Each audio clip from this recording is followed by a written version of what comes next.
The simple astrologer ప్రేక్షకులకు నమస్కారం. ఈ వారం 19వ తారీఖు అక్టోబర్ నుంచి 25వ తారీఖు అక్టోబర్ వరకు వారఫలం ఎలా ఉందో తెలుసుకుందాం. ముందుగా మనతో పాటు ప్రముఖ జ్యోతిష్య నిపుణులు శ్రీ గోపాలయ్యంగార్ గారితో ఉన్నాము. గురుగారు నమస్కారం అండి. గురుగారు, ఈ వారం ప్రత్యేకంగా చాలా మంది ప్రశ్న అడుగుతుంది ఏంటి అంటే, వారఫలం ఎలా ఉందో ముందుగా చెప్పండి. అలాగే మిథున రాశిలో నుంచి కర్కాటకంలోకి గురువు స్థానం మారటం వల్ల, వక్ర స్థానంలో వెళ్తూ ఉండటం వల్ల వాళ్ళకు వచ్చే ప్రభావం ఏంటి అన్నది, అసలు వక్ర స్థితి అంటే ఏంటి, వక్ర స్థానంలో మారటం వల్ల ఏం జరుగుతుంది అని మా ప్రేక్షకులు అడుగుతున్నారు. సో వాళ్ళకి వివరంగా చెప్పండి. ఖచ్చితంగా చెప్తా.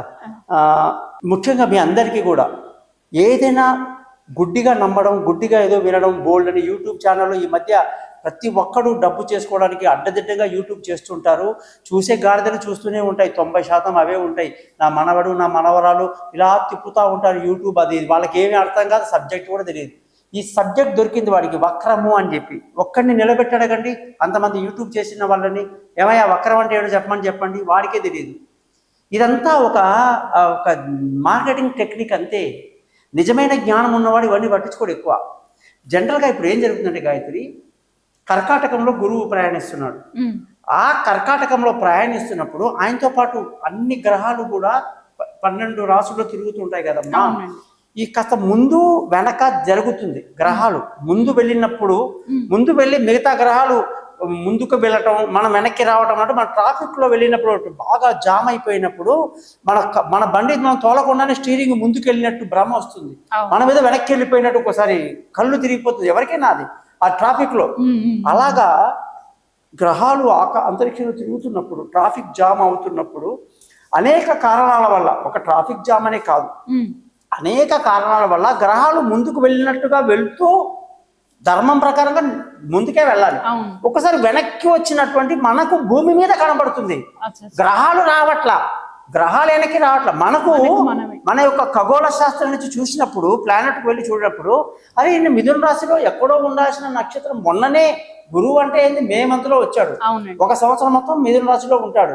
మిథున రాశిలో ఉండేది ఏంటి, మృగశిర 3వ పాదం 4వ పాదం, మళ్ళీ ఆరుద్ర 4 పాదాలు, పునర్వసు 3 పాదాల్లో ఆయన ప్రయాణించాలి వచ్చే మే వరకు.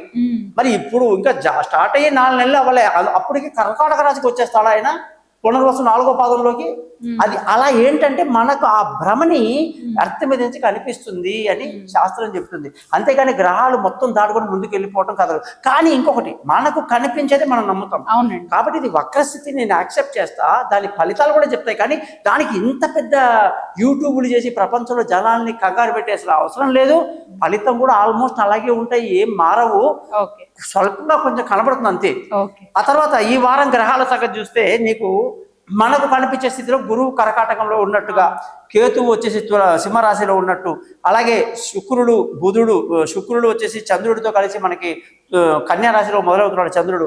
అలాగే సూర్యుడు, బుధుడు, కుజుడు ముగ్గురు కూడా తులారాశిలో, రాహు శతభిష నక్షత్రం మన దీంట్లో ఉన్నాడు, ఆయన మన కుంభరాశిలో ఉన్నాడు, శని మీనరాశిలో ప్రయాణిస్తున్నారమ్మా. దీన్ని బట్టి నేను ప్రతి రాశికి కూడా ఈ వక్రం వల్ల జరిగే విషయం నేను క్లియర్గా చెప్తాను.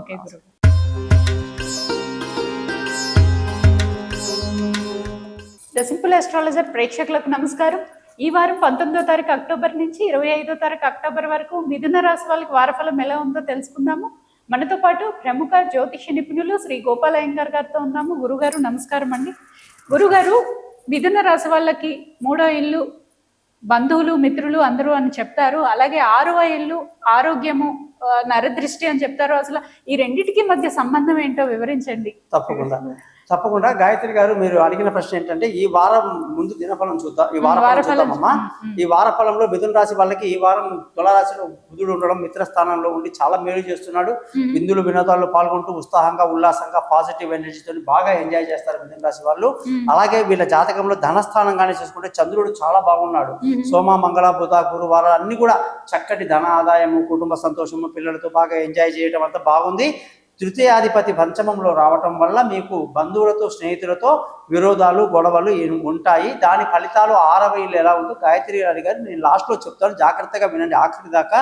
ముఖ్యంగా ఇప్పుడు సొంతంగా మన పని మనం చేసుకోవడం మంచిది, ఎవరి మీద డిపెండ్ అవ్వకుండా ఉంటే మంచిది అనమాట.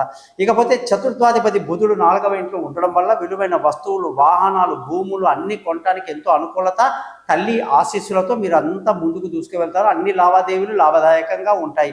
సంతాన పరంగా చూసుకుంటేనమ్మా వీళ్ళకి శుక్రుడు చతుర్థంలో ఉండడం వల్ల చక్కటి సంతాన యోగము, పిల్లల యొక్క భవిష్యత్తు, వాళ్ళ చదువులు, ఉద్దేశాలు, మీరు అనుకున్న కాలేజీలో సీటు, వాళ్ళు అనుకున్న సబ్జెక్టులో సీటు రావటం, ఇవన్నీ ఒక ఎత్తైతే దూర ప్రయాణాలు ఏదైనా సరే చాలా బాగా కలిసి వస్తుంది, అనుకూలంగా ఉంది. అన్నిటికంటే ముఖ్యంగా తెలివైన నిర్ణయాలు తీసుకుంటూ ఈ వారం ముందుకు దూసుకువెళ్తారు. ఇవన్నీ బాగున్నాయి. అలాగే ఈ రాశి వాళ్ళకి స్పోర్ట్స్లో ఉన్న వాళ్ళు కూడా చాలా మంచి పొజిషన్లో ఉంటారు, ఇబ్బంది ఏం లేదు. ఇకపోతే ఈ వారంలో వీళ్ళకి ఆరోగ్యపరమైన చిక్కులు, మిథున రాశి వాళ్ళకి ఆరోగ్యపరమైన చిక్కులు కొన్ని ఉంటాయన్నమాట.